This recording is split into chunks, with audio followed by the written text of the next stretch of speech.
Hi friends, a lot of people have asked me for a view on the automobile sector या auto ancillaries. बहुत नाम सुनते हैं हम लोग भी, आप भी सुनते होगे ना, ऑटो एंसिलरीज में क्यों इन्वेस्ट, मतलब क्यों इन्वेस्ट करें या ना करें। तो मैं अपना सिर्फ एक पर्सनल व्यू बताता हूँ। What I I have, what ever information, सबके पास सेम इन्फॉर्मेशन है, जो भी डेटा है वो सबके पास सेम अवेलेबल है। बट मैं उस डेटा को प्रोसेस कैसे देख रहा हूँ और क्या देख रहा हूँ, I will share my perspective. This video is not for any buy और sell recommendation at all. Please consult your registered financial advisor and then take a buy or sell call. All stocks या mutual fund discussed in this video and all videos of this channel are strictly for educational purposes and only for training purposes as a case study, as an example. तो बात करते हैं, हाँ जी, automobile sector, electric vehicles. कितने सारे लोगों की रातों की नींद हराम हो गई है। ईवीज, इलेक्ट्रिक व्हीकल्स, कौन सी कंपनी आगे बढ़ेगी? Will it be Tata Motors, will it be Ashok Leyland, जो commercial electric vehicles, by the way commercial trucks electric vehicle बना बना के एक्सपोर्ट भी कर रही है। अलग स्टोरी है उसकी। But will it be Maruti, will it be, as I said, कौन सी कंपनी, महिंद्रा एंड महिंद्रा आगे निकलेगी? गाइस, आप लोग खुद सोचो, इंडिया में अगर आपको लगता है कि इलेक्ट्रिक व्हीकल आने के बाद आईसी, इंटरनल कंबशन इंजन वाली व्हीकल एकदम बंद हो जाएगी, ऐसा नहीं होगा। India is a country where everything goes hand in hand. मैं 2005 में जब मॉल्स नए आए थे ना, तो ये आर्ग्यूमेंट सुनता था कि देखना सारे मॉल्स आ जाएंगे देश में और ये छोटी दुकानें यानी किराना स्टोर बंद हो जाएगी। एंड मैं यही कहता था कि आप इस देश में एक चीज़ अगर रेवोल्यूशन आया तो दूसरी चीज़ को बंद नहीं कर सकते। That doesn't work with Indian mindset. यहाँ सब चीज़ साथ में को एग्जिस्ट कर सकती हैं। मॉल्स आए, किराना स्टोर वहीं के वहीं हैं, मॉल्स बंद हो रहे हैं। जो मॉल सस्टेन कर पाया वो चालू है, जिसमें फूड कोर्ट है दैट्स वर्किंग, जिसमें थिएटर्स हैं एंड फूड कोर्ट है that is working. Kirana store को आप बंद नहीं कर सकते, क्योंकि घर में जब नारियल चाहिए ना, घर में अगर नारियल फूल पत्ते चाहिए तो आप मॉल में जाके ये सब नहीं खरीदोगे, you will go to your local shop. तो ये बात हार्वर्ड में बैठ के बड़े बड़े एमबीए कोर्सेज करके नहीं समझ में आती है भाई साहब। You have to sit on the ground and understand. ये एनालॉजी मैंने इसलिए दिया क्योंकि ऊबर ओला आने के बाद सब बोल रहे थे कि टैक्सी बंद हो जाएगी, रिक्शाज बंद हो जाएंगे। क्या हुआ? टैक्सी नहीं बंद हुई, ना रिक्शा बंद हुई। In fact they collaborated with the Ola Uber guys, and अभी आपके पास सारे ऑप्शन है। You have local transport, you have rickshaw, you have taxi, काली पीली in Bombay, you have Ola Uber, सब को एग्जिस्ट करते हैं भाई। We are a country of coexistence. एक चीज़ आने पे दूसरी चीज़ बंद होगी, ऐसा नहीं होगा। यूपीआई के आने के बाद भी आपको पता है देश का जीडीपी बढ़ गया है।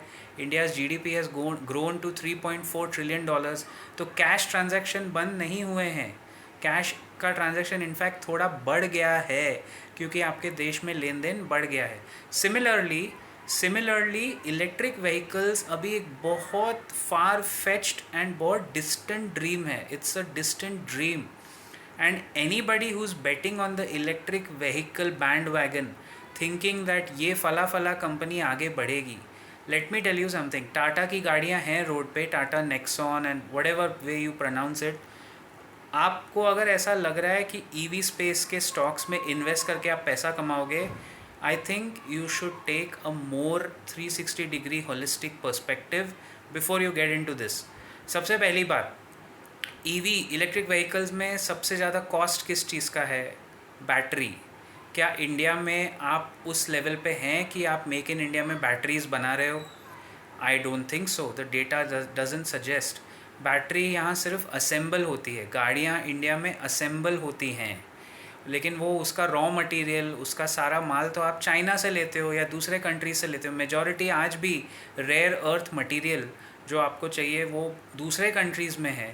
आपके देश में अभी सिर्फ लिथियम आयन एक्सप्लोर हुआ है जम्मू एंड कश्मीर में, लेकिन रेयर मटेरियल जिससे ये सब चीज़ें बनती है, सबसे पहले आपको बैटरी मैन्युफैक्चरिंग पे जोर देना है। If India starts making batteries for electric vehicles, then I can still give a more realistic view to this argument. Battery बनाने के लिए आपके पास इंफ्रास्ट्रक्चर चार्जिंग स्टेशंस देखो आप, कितने लोग ये बोल सकते हैं कि अगले 7 से 10 साल में हाईवे नेटवर्क बहुत इम्प्रूव हो गया है, हो रहा है, फास्ट हो रहा है, लेकिन चार्जिंग स्टेशंस क्या लगेंगे? आज आपके पास गट्स है कि आप एक इलेक्ट्रिक व्हीकल लेके 500 किलोमीटर या उसके ऊपर का रोड ट्रिप करो? It is not, it might happen, for sure it will change, but इसका ये मतलब नहीं है कि 10 साल में पेट्रोल डीजल बंद हो जाएगा, ऐसा नहीं होता है। That doesn't work in our country, it will coexist. तो ईवी स्पेस में पैसा कमाने के पहले ये सब फैक्टर्स कंसिडर कीजिए। एंड बैटरी मैंने क्यों बोला, क्योंकि battery is the majority cost of an electric vehicle.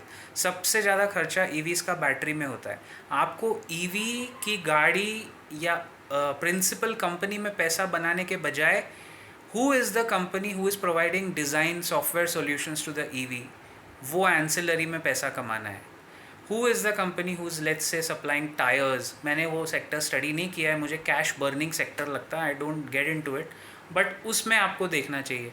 Ancillaries में फिर भी मेरे को लगता है ऑटो एंसिलरी में अगर एक आईटी या डिज़ाइन या सॉफ्टवेयर कंपोनेंट वाली कंपनी मिल गई, जो कि अभी मैं आपको नाम लेके एग्जांपल दूंगा तो टाटा एलेक्सी है उस तरह की कंपनी जिनका पूरा clientele electric vehicles design software और डिज़ाइनिंग में है। तो टाटा एलेक्सी जैसी कंपनी क्यों हम लोग पुश करते हैं? बिकॉज ईवी का पेरेंट पैसा कमाए या ना कमाए, टाटा एलेक्सी वेंडर है, वो तो पैसा कमाएगी 100%। तो इलेक्ट्रिक व्हीकल में जंप मत कीजिए, learn the sector first, you realize why Maruti is not going gaga over it yet, you realize what are the pain points, what are the challenges। मुझे लगता है पर्सनली कम से कम 10 से 12 साल, आई रिपीट, कम से कम 10 से 12 साल तक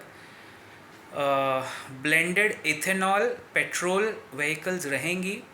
hydrogen, green hydrogen backed vehicles आपका एक सिंपल और बेटर ऑल्टरनेटिव बनेंगी।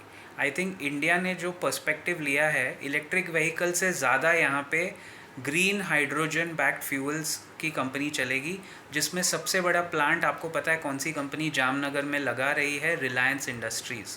Green hydrogen is the most eco friendly alternative to petrol and diesel, and उसका खर्चा अगर वो कमर्शियली वाइबल हो जाता है तो 65 रुपीज़ पर किलोग्राम होगा ग्रीन हाइड्रोजन।